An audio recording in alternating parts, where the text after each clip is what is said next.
I used to think consistency was everything. Show up every day, put in the work, and the results would come. That's what everyone says, right? So when I decided to do 50 push-ups every single day for a month, I thought I had it all figured out. No gym membership, no fancy equipment, just me and the floor. Simple, clean, impossible to mess up.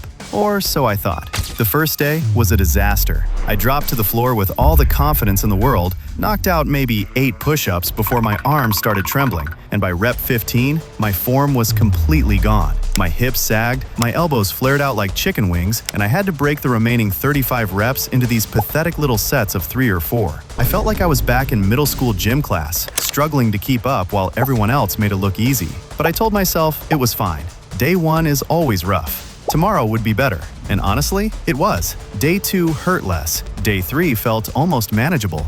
By the end of the first week, I was breaking fewer sets, resting less between reps, and actually starting to feel like I knew what I was doing. That's when the dopamine hit. You know that feeling when you can physically see your body responding to something you're doing? My chest looked tighter. My triceps had this little definition I'd never noticed before. I'd catch myself flexing in the mirror after a shower thinking, yeah, this is working. And it was working, for a while. Week 2 was when things really took off. Sets of 20 felt smooth. My form stayed solid almost the whole way through. I wasn't just surviving the 50 reps anymore, I was actually enjoying them. I started looking forward to that part of my day, that little hit of accomplishment before breakfast or right before bed. It became this anchor in my routine, and I loved it. I felt strong. I felt disciplined. I felt like I'd cracked the code. Do the thing every day. Get the results. Easy. But then week 3 happened, and everything started to shift in a way I didn't see coming. The soreness was gone, which felt like progress at first, but the visual changes slowed down. My chest wasn't getting any bigger. My arms looked the same as they did a week ago. I was still doing the work, still hitting 50 reps, but it felt like my body just stopped caring.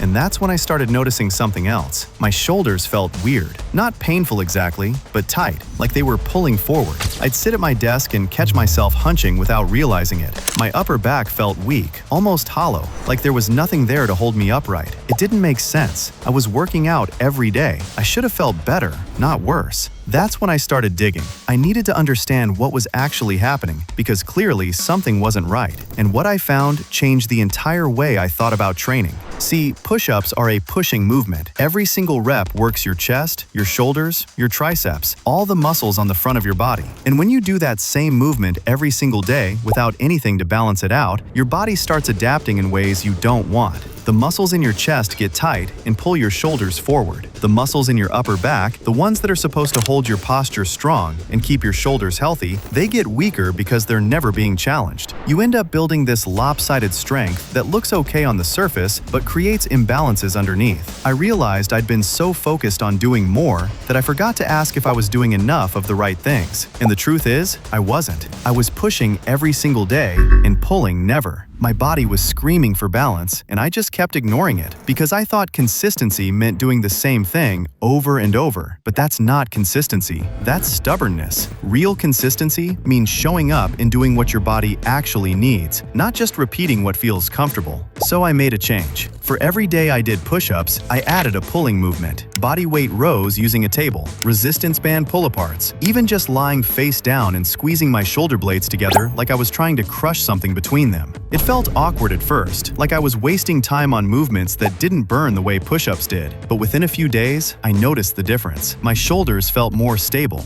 That tightness in my chest started to release. My posture improved without me even thinking about it. And weirdly enough, my push-ups got stronger too, because my body was finally working as a complete unit instead of just the front half. But here's the other thing I had to learn the hard way. Progress doesn't happen during the workout. It happens after. Every time you do a push-up, you're breaking down muscle fibers. That's the stress. The adaptation, the actual growth, happens when you rest. And I wasn't resting. I was grinding every single day because I thought that's what discipline looked like. But all I was doing was keeping my muscles in a constant state of breakdown without giving them the time they needed to rebuild stronger. Once I started taking 1 or 2 real rest days each week, my strength shot up. My reps felt cleaner. My recovery felt faster. It was like my body had been waiting for permission to actually grow, and I'd finally given it. And then there's form. This one took me the longest to accept because it felt like a step backward. I thought doing 50 reps, even if some of them were sloppy, was better than doing 30 perfect ones. But that's not how it works. A perfect push-up, where your elbows stay tucked at about 45 degrees, your core is braced like someone's about to punch you in the stomach, your glutes are squeezed tight, and your chest comes within an inch of the floor before you press back up with control, that rep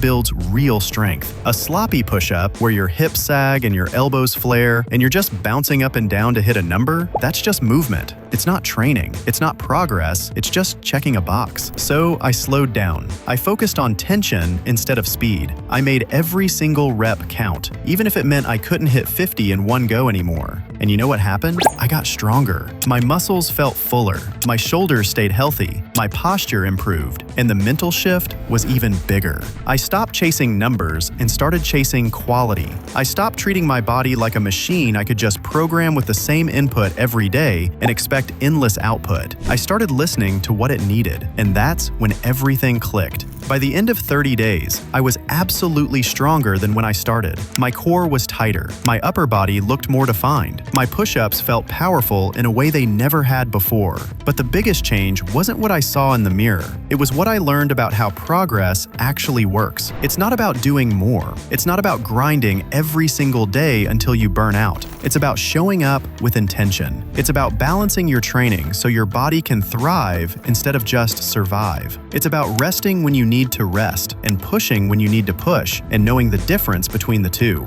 Anyone can do 50 push-ups a day, but very few people do them smart. Very few people build the habits that actually last. And that's the difference between a challenge that changes you for a month and a practice that changes you for life. So if you're thinking about trying this, go for it. Just do it the right way. Balance your pushing with pulling. Prioritize form over volume. Give your body time to recover. And remember, real strength isn't built by chasing numbers on a screen. It's built by showing up, listening to your body, and earning every single rep.